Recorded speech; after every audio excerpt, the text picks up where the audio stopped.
O caminho do Gólgota, da casa de Caifás ao Monte da Caveira, o caminho do sacrifício. A história da humanidade foi marcada por muitos momentos de dor, julgamento e injustiça, mas nenhum deles possui a mesma carga espiritual e eterna quanto o caminho percorrido por Jesus de Nazaré, desde a noite em que foi levado diante do sumo sacerdote Caifás até a sua morte no Monte da Caveira, conhecido em hebraico como Gólgota.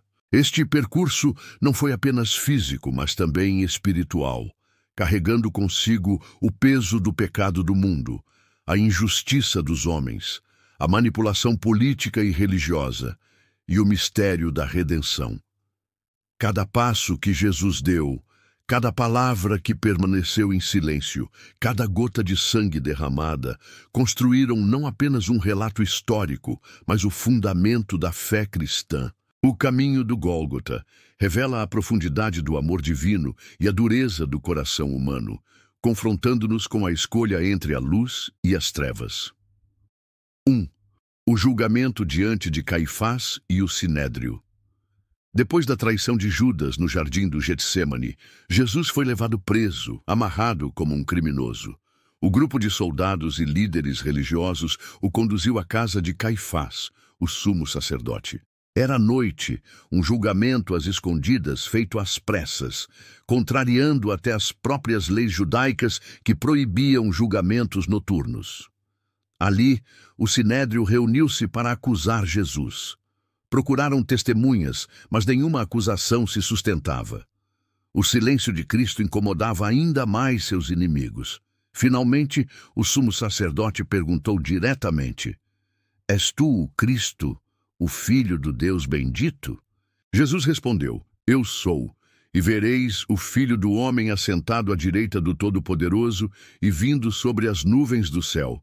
Essas palavras foram o suficiente para que Caifás rasgasse suas vestes e declarasse: blasfêmia! Que necessidade temos ainda de testemunhas? Ele é réu de morte. Naquela noite, cuspiram em seu rosto, o agrediram com tapas e punhos, zombando de sua identidade. O Filho de Deus foi tratado como um impostor. Era o início de um caminho sem volta que o levaria à cruz. 2. De Pilatos a Herodes, a hesitação dos governantes. Na manhã seguinte, os líderes religiosos entregaram Jesus ao governador romano Pôncio Pilatos, pois não tinham autoridade para aplicar a pena de morte. Pilatos interrogou Jesus, percebendo sua inocência. És tu o rei dos judeus? Perguntou.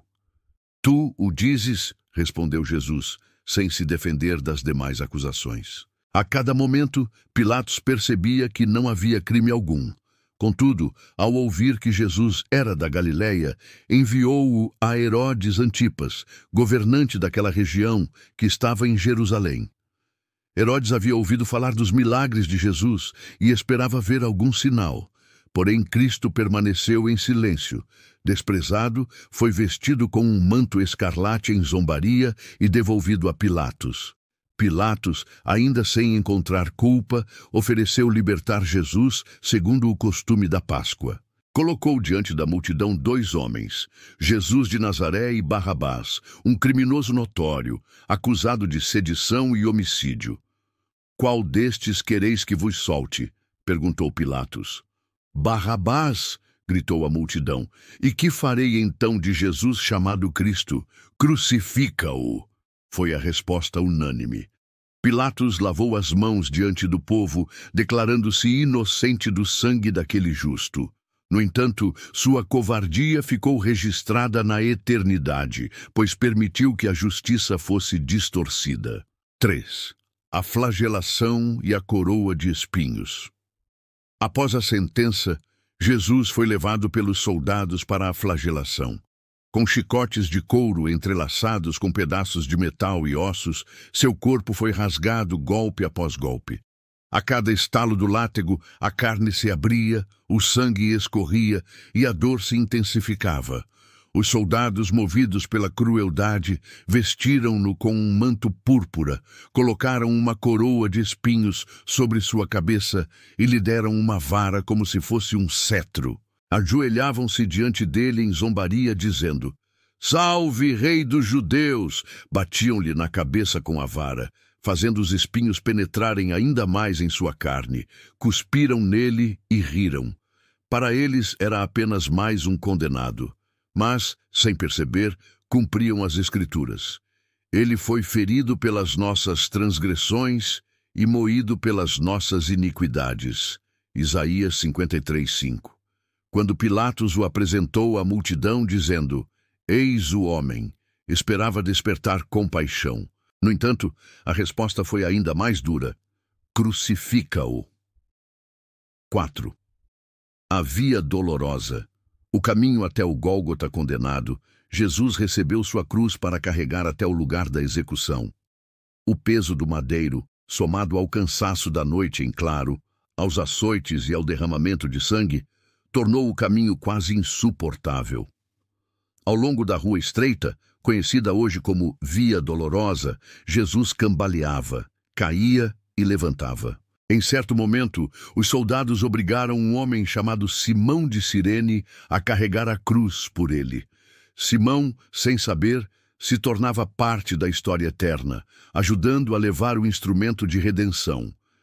Enquanto caminhava, mulheres choravam por ele.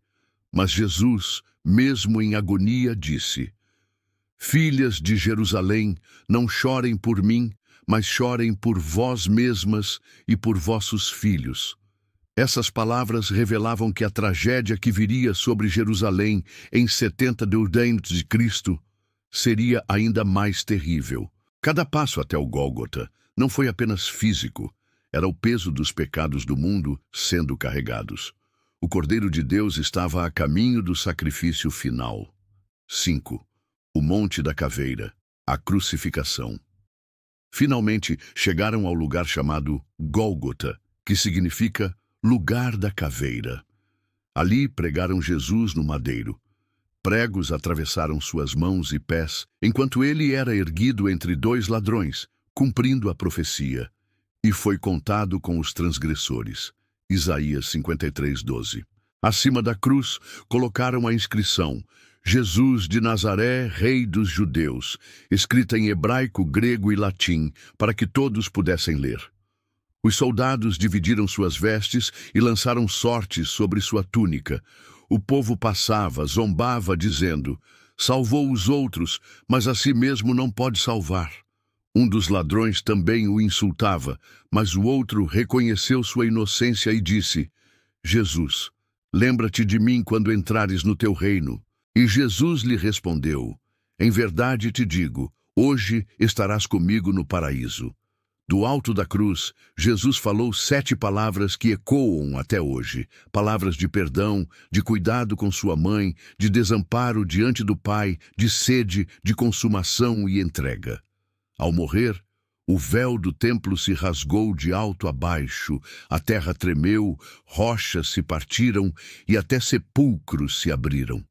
O centurião romano, testemunhando os sinais, exclamou: Verdadeiramente, este homem era o Filho de Deus. O significado eterno do caminho. O caminho do Gólgota não terminou no Gólgota. A crucificação foi o clímax do sacrifício, mas não o fim da história. A ressurreição, 3 dias depois, confirmou que a morte não teve a última palavra. Da casa de Caifás até o Monte da Caveira, cada cena nos revela a dureza do coração humano e a profundidade do amor divino.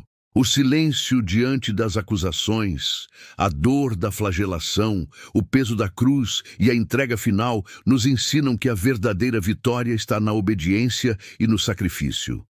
Hoje, o caminho do Gólgota continua vivo na fé de milhões, lembrando que o sangue derramado naquele monte trouxe vida, perdão e esperança eterna.